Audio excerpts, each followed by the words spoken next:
When you need to build up your team to handle the growing chaos at work, use Indeed Sponsored Jobs. It gives your job post the boost it needs to be seen and helps reach people with the right skills, certifications, and more. Spend less time searching and more time actually interviewing candidates who check all your boxes. Listeners of this show will get a $75 sponsored job credit at Indeed.com/podcast. That's Indeed.com/podcast. Terms and conditions apply.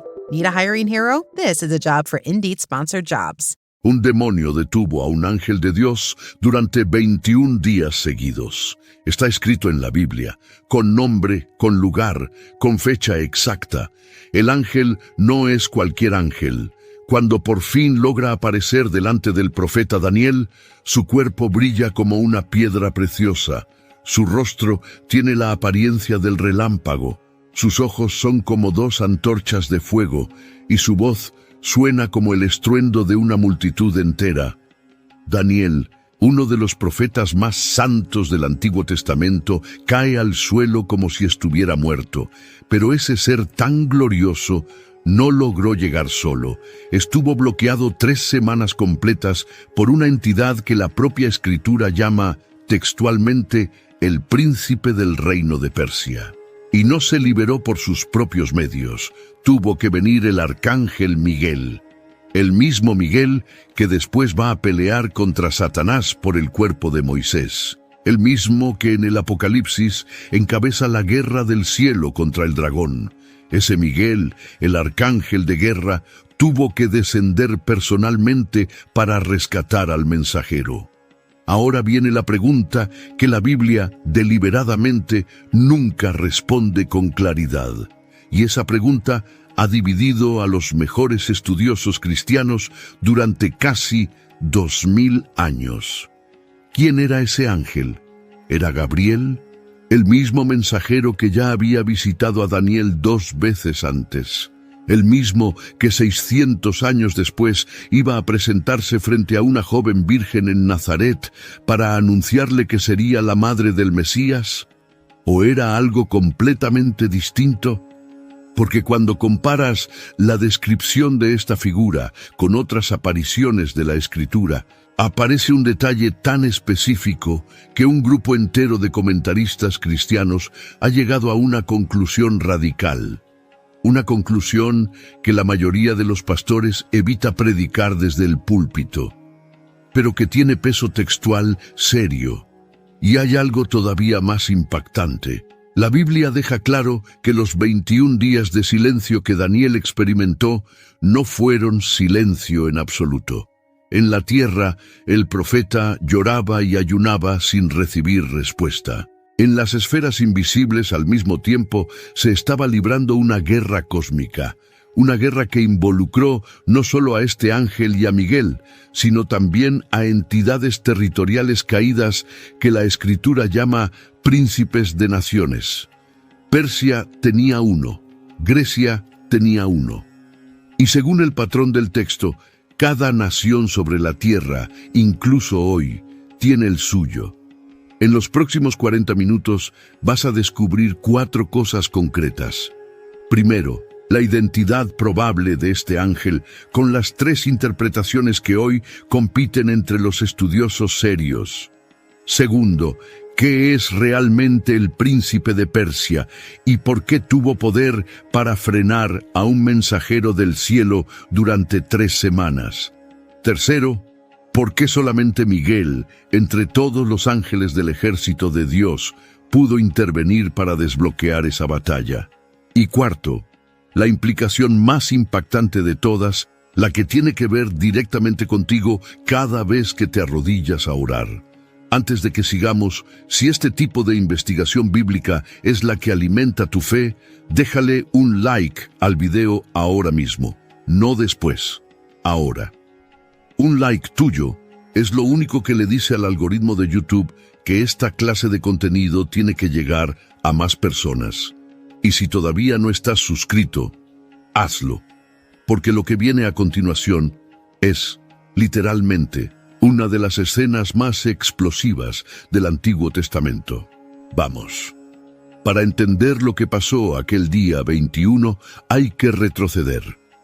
Hay que retroceder hasta el momento exacto en que un anciano profeta, que llevaba más de 60 años viviendo en tierra extranjera, se arrodilló junto al río más antiguo del mundo y comenzó a llorar. Corría el año 536 a.C., tercer año del reinado de Ciro, rey de Persia. El imperio babilónico había caído. Ciro, el rey gentil que la profecía de Isaías había nombrado cerca de 150 años antes de su nacimiento, ya había firmado el decreto que permitía a los judíos regresar a Jerusalén. Y sin embargo, Daniel no estaba contento, porque los que regresaron eran pocos. La mayoría se quedó en Babilonia. La reconstrucción del templo, que había comenzado con tanta esperanza, estaba detenida. Los samaritanos habían llevado acusaciones ante la corte persa, y Daniel, anciano ya, probablemente con más de 80 años, vio todo eso y se quebró por dentro. Así que hizo lo único que sabía hacer: ayunó. No un ayuno total. Dejó el pan delicado, la carne y el vino. Se vistió con el mismo tipo de ropa que usaban los que lloraban a los muertos, y oró. Durante 3 semanas completas, 21 días sin una sola respuesta del cielo, ni una visión, ni una voz, ni un sueño, nada. Imagínate eso por un segundo. Daniel, el mismo profeta que había interpretado sueños imposibles para Nabucodonosor, el mismo hombre que había salido vivo del foso de los leones, el mismo anciano cuyas oraciones habían sacudido imperios enteros, ahora está de rodillas 3 semanas seguidas y el cielo parece haberse cerrado sobre su cabeza. Pero aquí es donde la historia da su primer giro. Porque lo que Daniel no sabía, lo que ningún ser humano podía ver desde la orilla del Tigris, era que el cielo no estaba callado. El cielo estaba en guerra. 24 del primer mes, Nisán, pocos días después del tiempo de la Pascua. Daniel había salido de la ciudad acompañado por un pequeño grupo de hombres. Caminaron hasta la orilla del gran río que el texto hebreo llama Hiddekel, el nombre antiguo del río Tigris, no del Éufrates, como a veces se repite por error.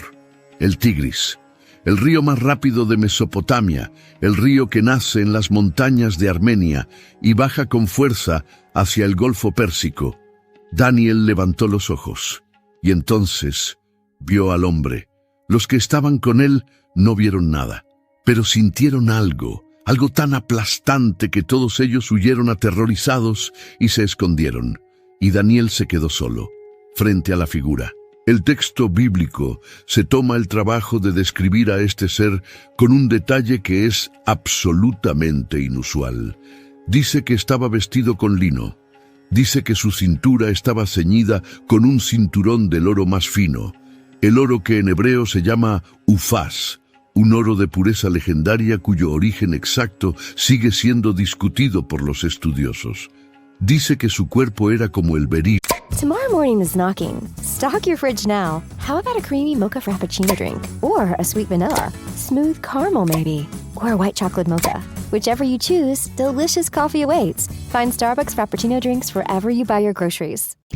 Una piedra preciosa de color verde azulado que los antiguos asociaban con el mar y con el cielo. Dice que su rostro era como el relámpago, sus ojos como antorchas de fuego, sus brazos y sus pies como bronce bruñido, y su voz como el estruendo de una multitud. Daniel no pudo sostenerse, perdió las fuerzas, su rostro se descompuso. Él mismo dice que toda la gloria de su cuerpo se deshizo, y cayó profundamente dormido sobre su rostro, contra el suelo. Y aquí viene el primer detalle que casi nadie nota, porque lo que sigue no lo hace el ser glorioso. Una mano lo toca.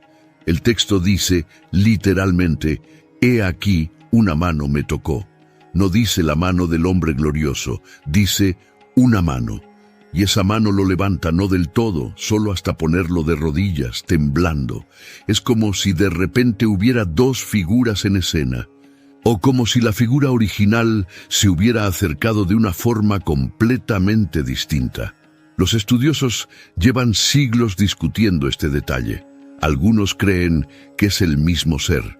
Otros creen que aquí empieza otra aparición. Otros creen que estamos viendo algo mucho más profundo. Pero guarda ese detalle. Vas a necesitarlo, porque entonces la figura habla. Daniel, varón muy amado, escucha bien las palabras que te voy a decir. Levántate sobre tus pies, porque ahora he sido enviado a ti. El profeta se pone de pie, temblando, y la figura le dice algo que explica los 21 días de silencio.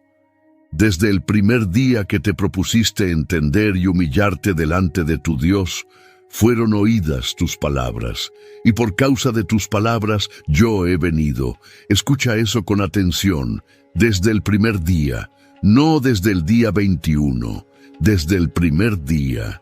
La oración fue escuchada en el instante en que Daniel la pronunció.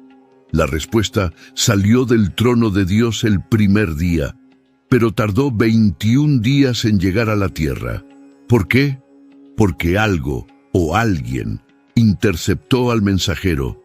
Y aquí el Ser Glorioso revela la frase que ha mantenido despiertos a los teólogos durante 2000 años.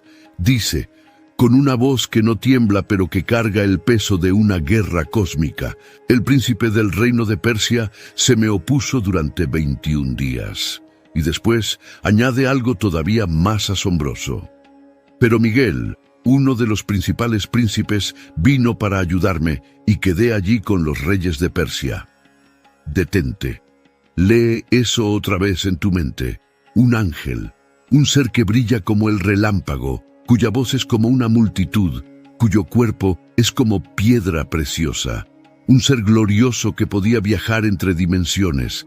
Ese ángel fue detenido. Fue detenido por alguien que el texto llama el príncipe del reino de Persia. Y no fue detenido unas horas, fue detenido 21 días. ¿Qué clase de entidad tiene el poder de detener a un mensajero del Dios Todopoderoso durante 3 semanas completas? Esa es la pregunta que abre la puerta a una realidad que el mundo moderno prefiere olvidar. La realidad de la guerra invisible. La realidad de que sobre cada nación, sobre cada territorio, sobre cada trono, hay una batalla que no se pelea con espadas, sino con oraciones. Porque lo que Daniel acaba de escuchar de labios de este ser resplandeciente es la confirmación más clara del Antiguo Testamento de que existen príncipes territoriales, entidades angelicales, algunas fieles a Dios y otras caídas, que tienen asignadas regiones geográficas enteras.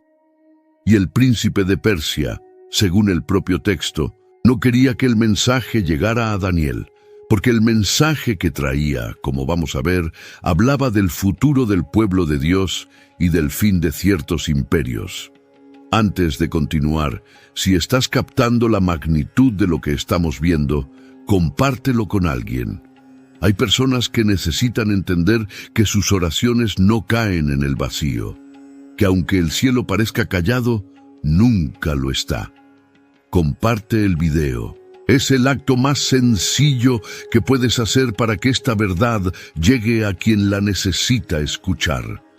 Ahora volvamos a la escena. El ángel está de pie frente a Daniel. Daniel está de rodillas, sin fuerza para hablar.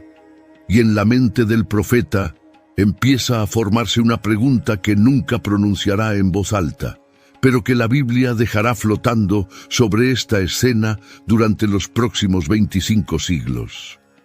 ¿Quién eres tú? Porque Daniel había visto ángeles antes. El profeta ya había estado frente a un ángel 2 veces, que supiéramos, en el libro que lleva su nombre. La primera vez, mientras investigaba una visión sobre un carnero y un macho cabrío. La segunda vez, mientras oraba por la restauración de Jerusalén. En las 2 ocasiones, el ángel le explicó el significado de lo que había visto, y en las 2 ocasiones, el texto bíblico se tomó el trabajo de identificarlo con un nombre específico: Gabriel. Gabriel fue el que le explicó el carnero y el macho cabrío. Gabriel fue el que vino en vuelo veloz mientras Daniel oraba. Gabriel, cuyo nombre significa la fortaleza de Dios o el varón de Dios. Gabriel, el mensajero por excelencia del trono divino. Pero en este tercer encuentro, el que vimos junto al Tigris, el nombre Gabriel no aparece. No aparece al principio, no aparece en medio, no aparece al final. Todo el capítulo 10 del libro de Daniel, todo el capítulo 11 entero, que es donde el ángel da su profecía, y todo el capítulo 12, donde termina la revelación, no contienen una sola vez el nombre Gabriel. Y aquí empieza el misterio. Porque si era Gabriel, ¿por qué no lo nombra? Gabriel acababa de presentarse por su nombre 2 capítulos antes. ¿Por qué esta vez el profeta lo deja sin nombre? ¿Es que tal vez no era Gabriel? Vamos a mirar los argumentos de los dos lados. Porque esta es una de esas preguntas donde los mejores estudiosos cristianos del último siglo están divididos y cada posición tiene peso propio. Primer argumento a favor de que era Gabriel. El argumento más fuerte, el que ha convencido a comentaristas como Leopold, Young, Baldwin y muchos otros, es el argumento de la función. Gabriel, en los 2 capítulos anteriores, tuvo una función muy específica. Fue enviado con una sola misión: interpretar las visiones de Daniel. Gabriel vino a explicarle al profeta cosas que Daniel no entendía. Era un mensajero de interpretación, un revelador. Y si miras lo que el ángel del capítulo 10 está haciendo, hace exactamente lo mismo. Viene a revelarle a Daniel la profecía más detallada del Antiguo Testamento sobre el futuro. La secuencia de los reyes de Persia, la llegada de Alejandro Magno, la división del imperio griego, la guerra entre los Ptolomeos y los Seleucidas, la persecución bajo Antíoco Epífanes y el final de los tiempos. Es la misma función: revelar, interpretar, explicar el futuro.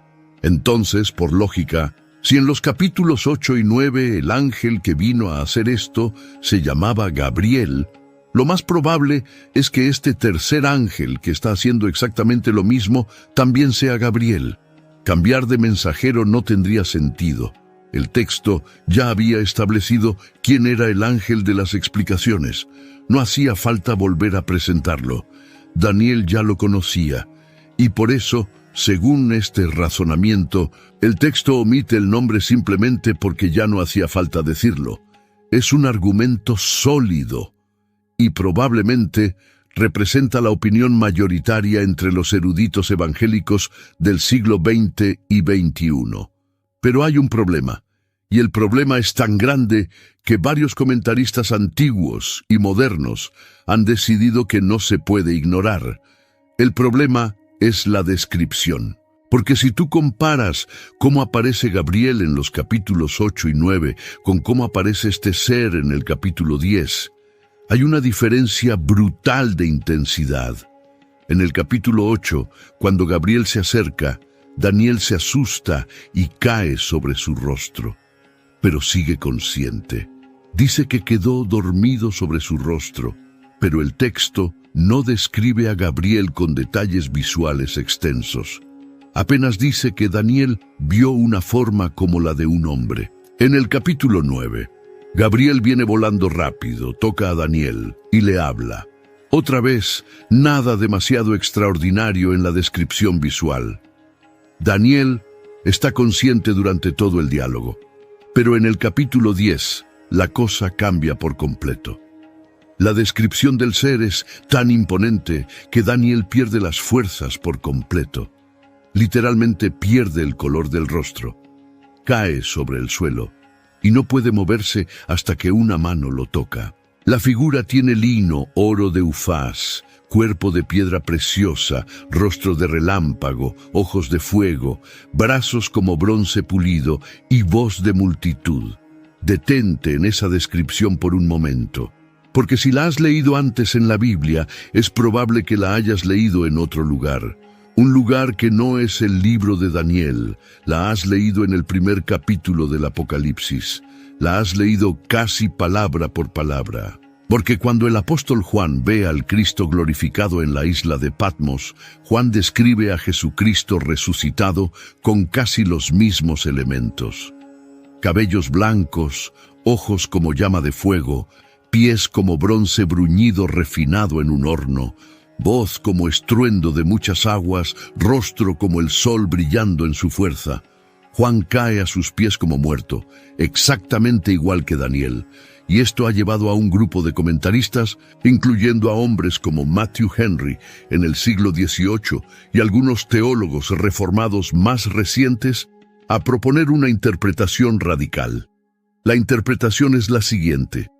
La figura que Daniel ve en los primeros versículos del capítulo 10 no es Gabriel, no es ni siquiera un ángel creado, es una aparición del Cristo preencarnado, el Hijo de Dios mismo, manifestándose en gloria a Daniel, así como se había manifestado antes a Abraham, a Jacob y a Josué.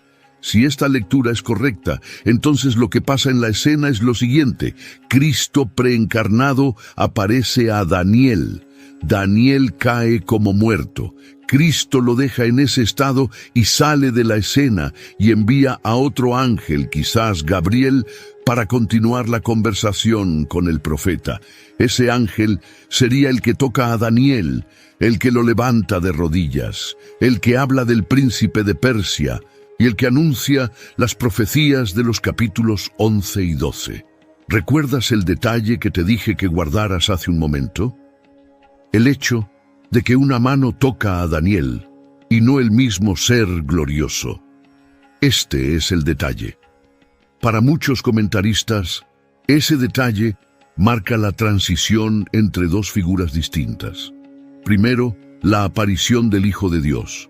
Después, un ángel enviado para completar la revelación, y ese ángel probablemente sí sería Gabriel. Es decir, en esta lectura hay dos seres en la escena.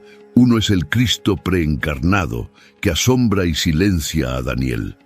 El otro es Gabriel, enviado como mensajero para traducir la revelación a palabras que un profeta humano pueda comprender.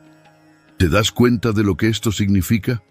Significa que el capítulo 10 del libro de Daniel podría ser, al mismo tiempo, una de las apariciones más gloriosas de Cristo antes de su nacimiento en Belén y una de las escenas más reveladoras sobre el ministerio de Gabriel. Pero hay un tercer grupo de estudiosos que propone otra cosa, y esta tercera propuesta también tiene peso. Según ellos, la figura del capítulo 10 no es Gabriel, y tampoco es Cristo preencarnado. Es un ángel de rango elevado, posiblemente uno de los que el Antiguo Testamento llama vigilantes. Un arcángel de la corte celestial cuyo nombre simplemente no se revela porque no es parte del mensaje. En esta lectura, el silencio del nombre es intencional. Dios decidió no darle un nombre a este mensajero para que la atención no estuviera en el mensajero, sino en el mensaje. Porque lo que el ángel va a revelar en los capítulos siguientes, la historia de los imperios y el fin de los tiempos, es más importante que la identidad del que lo trae. 3 interpretaciones, 3 lecturas respetables, cada una con sus argumentos, y la Biblia, con una discreción deliberada, no toma partido. Te deja a ti hacer el trabajo, te deja a ti comparar, estudiar y llegar a tu propia conclusión. Y ahora entra lo más impresionante, porque independientemente de cuál de las 3 interpretaciones sea correcta, todas coinciden en el mismo punto central. Y ese punto central es lo que va a cambiar para siempre la forma en que oras. Escúchalo bien. La oración de un solo hombre, anciano, exiliado, que ni siquiera sabía que estaba siendo escuchado, desencadenó una guerra cósmica que duró 21 días y que involucró al menos a 3 entidades de rango angelical, incluyendo al arcángel Miguel. Piensa en eso.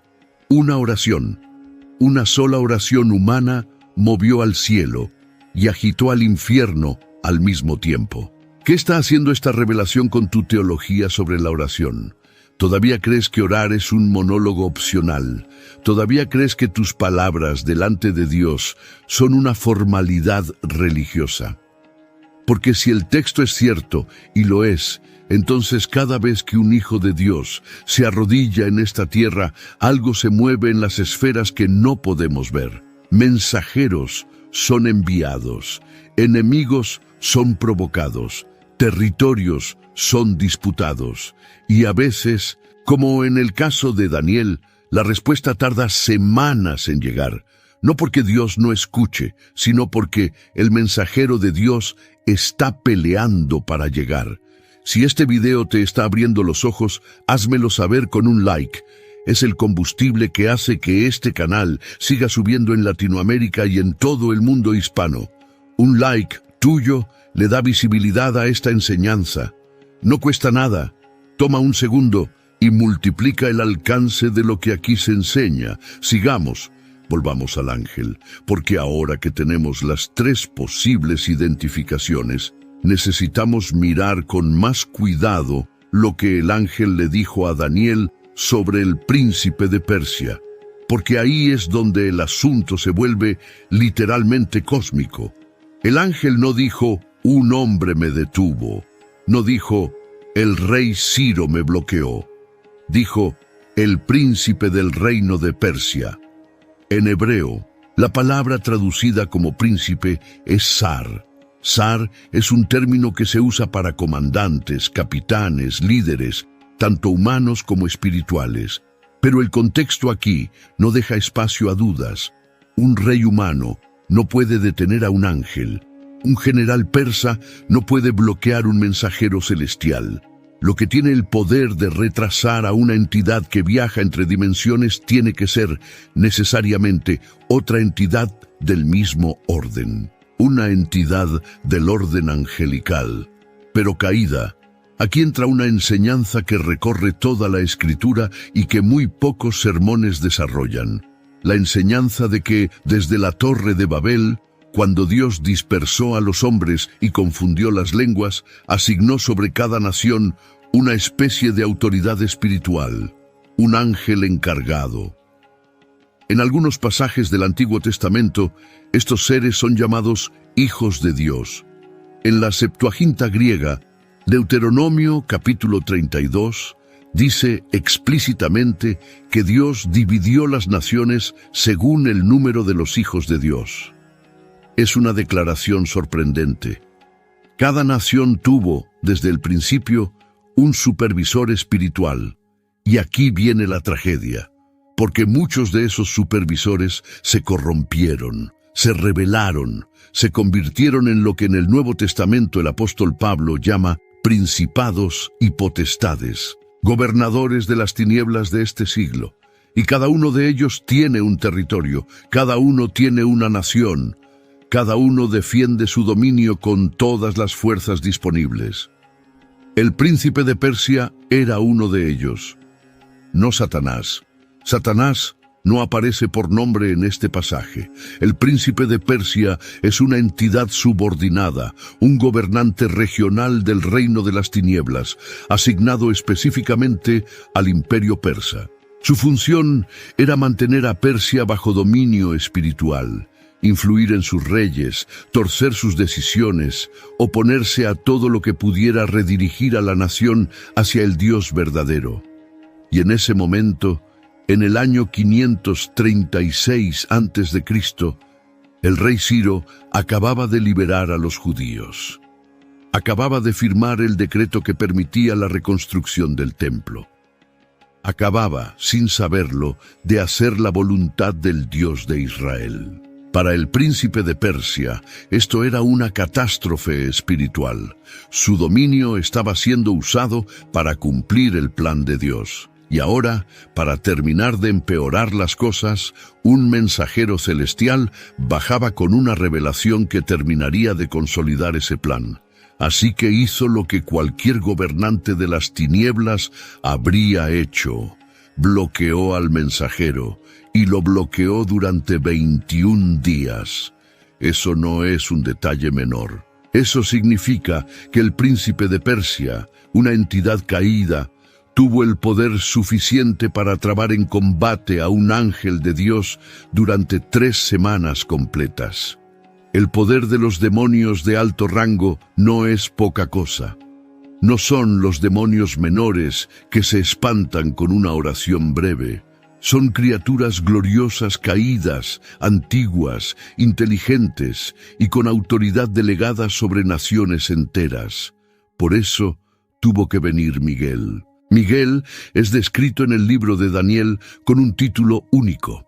Es llamado uno de los principales príncipes. El hebreo es Ahad Hasarim Ha-Rishonim, uno de los principales. Más adelante en el mismo libro, Miguel recibe un título todavía más específico. Es llamado el gran príncipe que está por los hijos de tu pueblo. Es decir, Miguel es el protector designado de Israel. Miguel es, en la economía celestial, el arcángel responsable del pueblo escogido. Y cuando el mensajero enviado a Daniel se vio atascado en combate con el príncipe de Persia, quien entró a ayudarlo no fue cualquier ángel, fue Miguel. Fue el protector de Israel en persona. Fue el arcángel más poderoso que la Escritura nos presenta por nombre. El texto dice que Miguel vino para ayudarme. La palabra hebrea aquí es Ézer. Ézer es ayuda. Es refuerzo, es socorro en medio de una batalla. Es la misma palabra que Dios usa cuando crea a Eva y la describe como ayuda idónea para Adán. Es la misma palabra que los salmos usan cuando dicen, nuestro socorro está en el nombre de Jehová. Miguel no vino a rescatar al ángel en el sentido de sacarlo de un cautiverio definitivo. Vino a reforzarlo, a pelear junto a él, a permitirle continuar la misión. De hecho, al final del capítulo 10, el ángel le dice a Daniel algo que vale la pena escuchar con cuidado. Le dice, y cito con las palabras del texto, «Volveré para pelear con el príncipe de Persia, y al salir yo, he aquí el príncipe de Grecia vendrá. Pero yo te declararé lo que está escrito en el libro de la verdad. Y nadie me ayuda contra ellos, sino Miguel, vuestro príncipe». ¿Entendiste lo que dijo? Dijo que iba a volver a pelear. Dijo que después del príncipe de Persia vendría el de Grecia. Dijo que nadie lo ayudaba en esas batallas excepto Miguel. Nadie, solo Miguel. Y detente en esa frase sobre el príncipe de Grecia, porque lo que el ángel acababa de profetizar era algo que, desde el punto de vista humano, era absolutamente imposible de prever en el año 536 a.C. En ese momento Grecia era una colección de ciudades dispersas, divididas, en constante guerra entre sí. Atenas, Esparta, Tebas, todas rivales, ninguna con capacidad real de desafiar al coloso persa que dominaba desde el Indo hasta el Nilo. Persa era el imperio más grande jamás visto hasta entonces. Grecia, frente a Persia, era una aldea dividida. Y sin embargo el ángel le anuncia a Daniel que después del príncipe de Persia va a venir el príncipe de Grecia. Es decir, anuncia el futuro imperio griego casi 200 años antes de que Alejandro Magno naciera. Anuncia una potencia mundial que todavía no existía. Y anuncia, además, que esa potencia también va a tener su propio príncipe territorial, su propia entidad caída luchando por dominar el territorio, porque esa es la lección que nadie debe perderse en este capítulo. Los imperios cambian, pero la guerra invisible no cesa. Persia cae y sube Grecia. Grecia cae y sube Roma. Roma cae y surgen las naciones modernas, y sobre cada una de esas potencias, según la teología del libro de Daniel, hay una entidad espiritual caída que pelea por mantener el control. Cada nación tiene su príncipe de Persia. Cada nación tiene su propia batalla. Y en cada una de esas batallas, el ángel mensajero del capítulo 10 dejó claro algo decisivo. Solo Miguel lo ayuda. Solo Miguel. No un equipo de ángeles, no un ejército celestial. Starting a business can seem like a daunting task, unless you have a partner like Shopify. They have the tools you need to start and grow your business. From designing a website to marketing to selling and beyond, Shopify can help with everything you need. There's a reason millions of companies like Mattel, Heinz, and Allbirds continue to trust and use them. With Shopify on your side, turn your big business idea into... Sign up for your $1 per month trial at shopify.com/special offer. Convencional. Miguel, el arcángel dedicado al pueblo de Dios, es el único capaz de romper la resistencia de estos gobernantes territoriales caídos. Eso nos dice algo sobre el peso de la lucha. Nos dice que pelear contra principados territoriales no es tarea de cualquier ángel, es tarea de arcángeles, es tarea de la élite militar del cielo. Y eso debería ajustar para siempre la forma en que piensas en la oración intercesora por naciones, por ciudades, por regiones. Cuando oras por un país, no estás pidiendo ayuda contra un sistema político. Estás pidiendo la intervención de Miguel o de otra fuerza celestial equivalente contra una entidad caída que lleva siglos cuidando ese territorio. El apóstol Pablo lo entendía. Por eso, cuando escribió a los Efesios, les dijo algo que casi nadie se detiene a meditar. Les dijo que no tenemos lucha contra sangre y carne, sino contra principados, contra potestades, contra los gobernadores de las tinieblas de este siglo, contra huestes espirituales de maldad en las regiones celestes. Pablo estaba hablando de exactamente lo mismo que Daniel vio junto al Tigris. La misma jerarquía, los mismos principados territoriales, la misma guerra. Y cuando el apóstol terminó de describir esa guerra, dijo la única frase útil. Les dijo que se vistieran de toda la armadura de Dios, que tomaran el escudo de la fe, el yelmo de la salvación y la espada del Espíritu, y que, sobre todo, oraran en todo tiempo con toda oración y súplica. Orar en todo tiempo, esa es la clave, porque la guerra no termina. Las oraciones no pueden bajar, los mensajeros no pueden dejar de ser enviados, y Miguel no puede retirarse. Eso significa que el ángel que Daniel vio no era un arcángel de primera línea. No era, por ejemplo, alguien tan poderoso como Miguel. Era un mensajero muy glorioso, sí, pero no tenía la fuerza combativa suficiente para derrotar solo a las potencias territoriales caídas. Necesitaba refuerzo. Necesitaba a Miguel. Y aquí es donde la identidad del ángel vuelve a la conversación. Porque si el mensajero tenía rango de mensajero, no de guerrero principal, entonces el perfil encaja mejor con Gabriel. Gabriel, en la tradición bíblica, nunca aparece como un guerrero. Aparece como un anunciador. Aparece como un heraldo. Cuando Gabriel se presenta en el Nuevo Testamento delante de Zacarías, padre de Juan el Bautista, dice textualmente: «Yo soy Gabriel, que estoy delante de Dios, y he sido enviado a hablarte y a darte estas buenas nuevas». Gabriel es el ángel de las buenas nuevas. Gabriel es el ángel de las revelaciones. Gabriel es por naturaleza de función un mensajero, no un comandante. Miguel, en cambio, es siempre presentado como guerrero. En el libro de Judas, el versículo 9, Miguel aparece disputando con el diablo el cuerpo de Moisés. En el Apocalipsis, Miguel lidera la batalla del cielo contra el dragón y sus ángeles. Miguel es el arcángel de guerra. Gabriel es el arcángel de mensaje.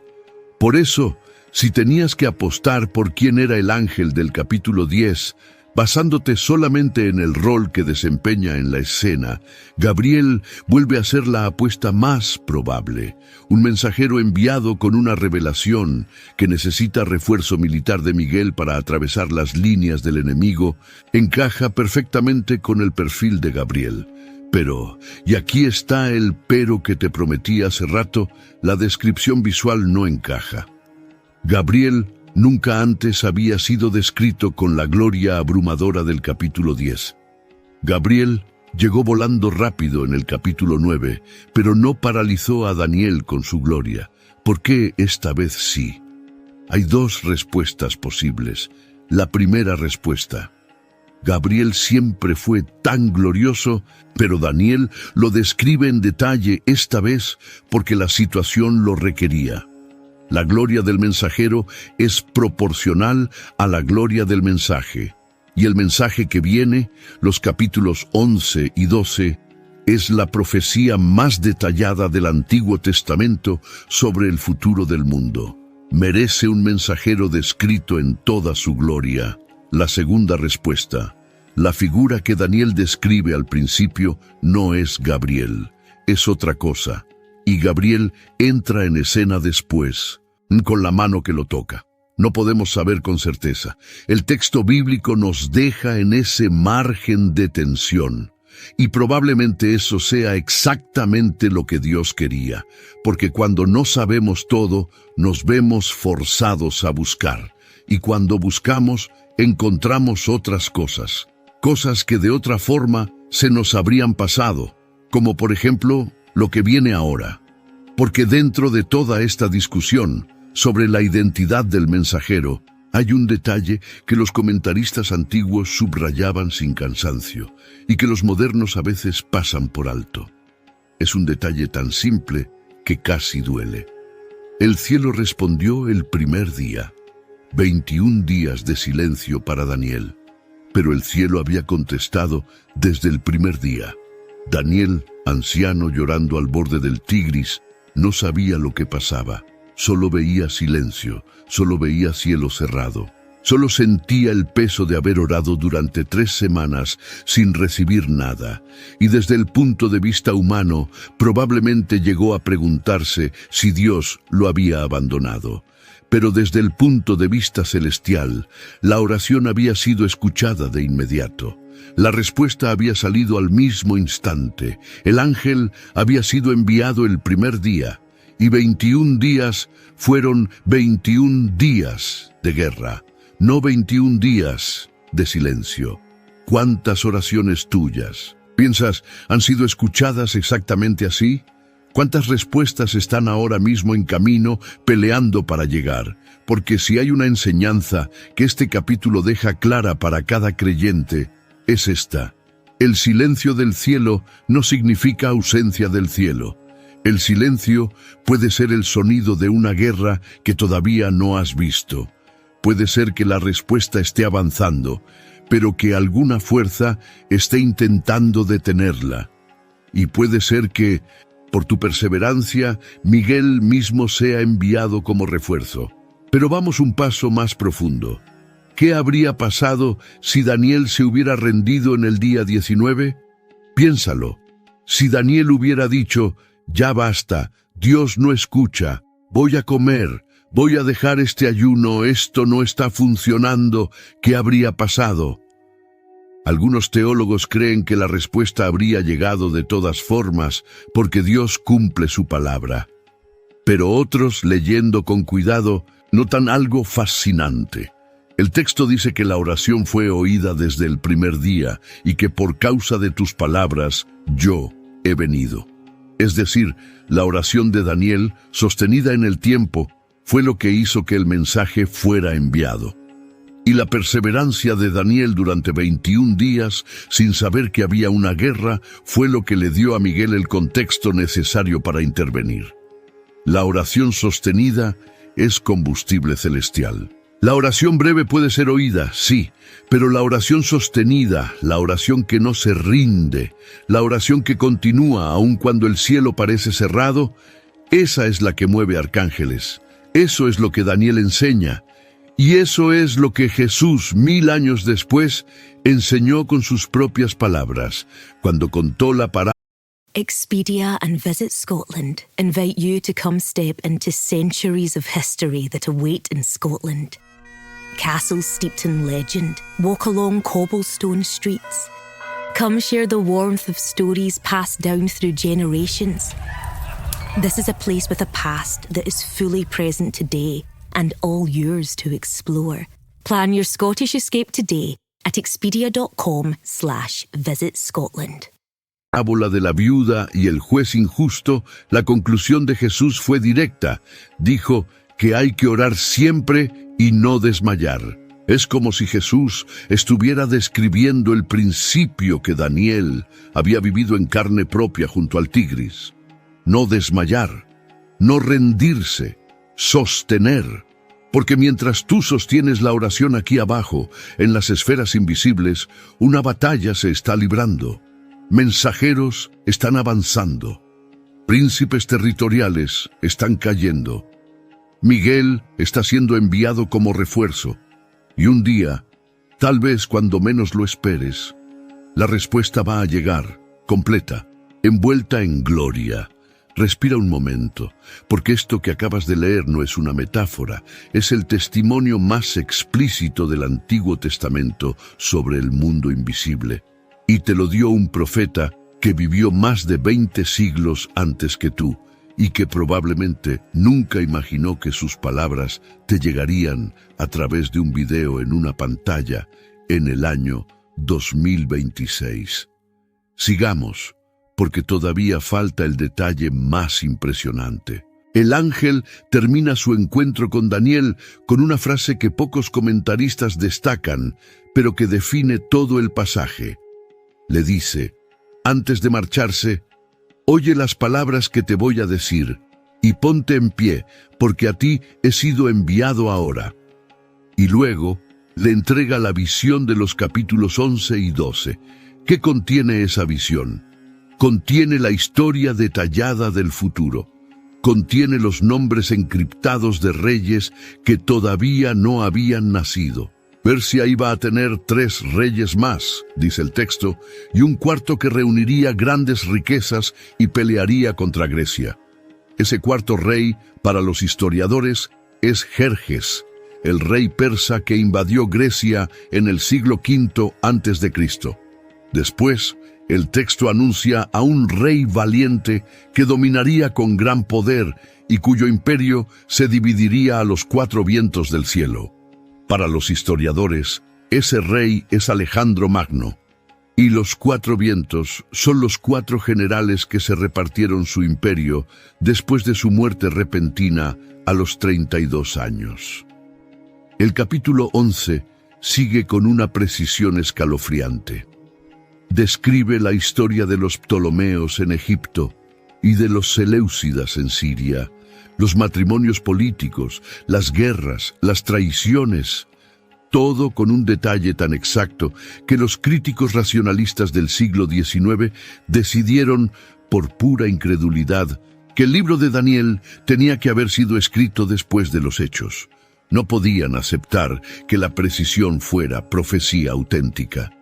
Pero las copias del libro de Daniel encontradas en los rollos del Mar Muerto, fechadas antes de Cristo, confirman que la profecía estaba escrita mucho antes de los eventos, y el capítulo 12 cierra con algo todavía más intenso.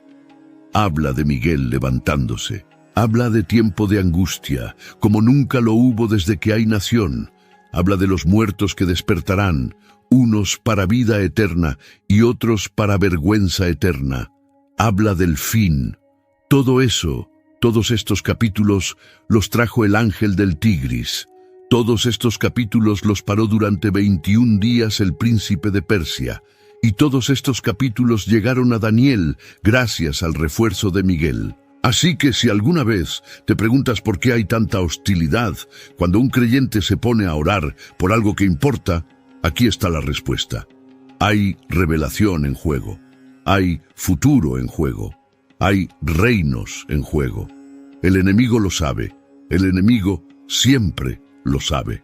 Pero también lo sabe el cielo. Y el cielo no deja a sus mensajeros solos. Miguel vendrá. Antes de cerrar, una última capa. Porque hay algo que todavía no te dije sobre Miguel y que amarra toda esta escena de una forma que es casi imposible de olvidar. Miguel aparece en la Escritura solo 5 veces por nombre. 3 de esas veces están en el libro de Daniel, una vez en la epístola de Judas y una vez en el Apocalipsis. En Daniel 10 aparece para ayudar al ángel contra el príncipe de Persia. En Daniel 12 aparece como el gran príncipe que está por los hijos de tu pueblo, y se dice que se levantará en el tiempo del fin. En Judas 9 aparece disputando con el diablo el cuerpo de Moisés, pero no lo acusa, sino que dice, el Señor te reprenda.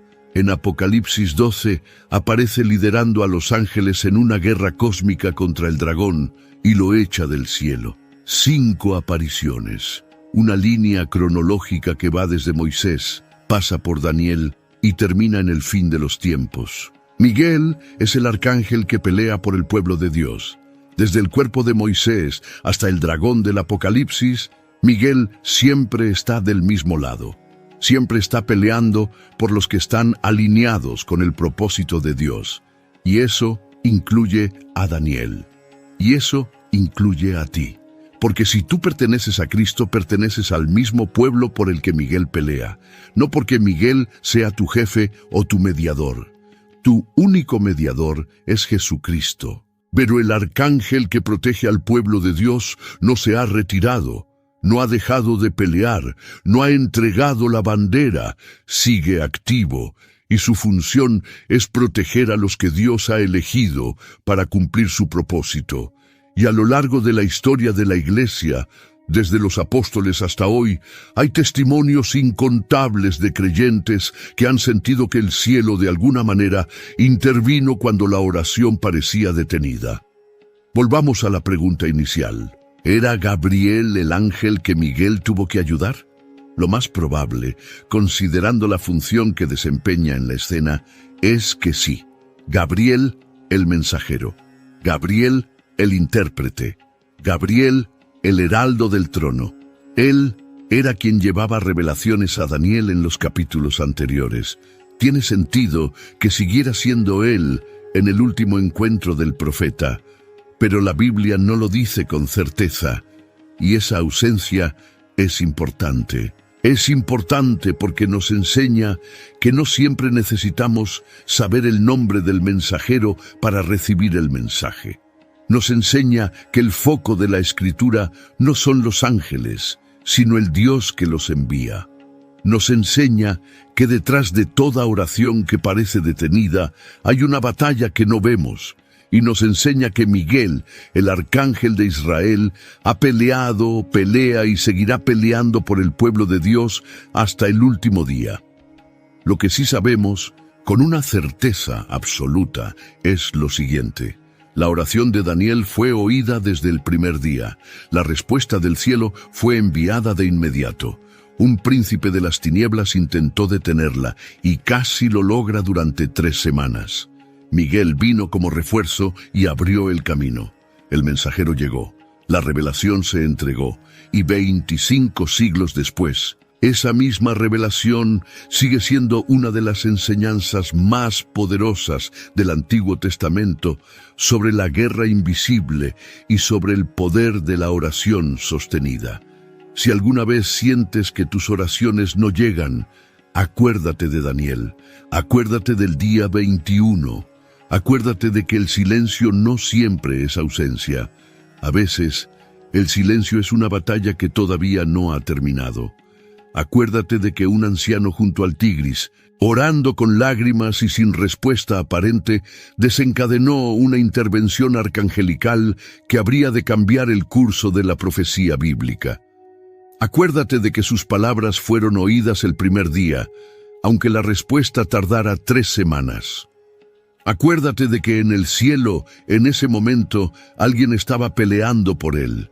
Y sigue orando, porque en el momento en que te rindas, puede ser que Miguel esté a un paso de llegar. Si este contenido te ayudó a ver la oración con ojos nuevos, dale un like al video ahora mismo. No lo dejes para después. El like es lo que multiplica el alcance de lo que aquí se enseña, y es totalmente gratis. Suscríbete al canal si todavía no lo has hecho, comparte este video con alguien que necesite escuchar esto y déjame un comentario contándome qué batalla de oración estás peleando ahora. Quiero orar contigo, de verdad. Nos vemos en el próximo video.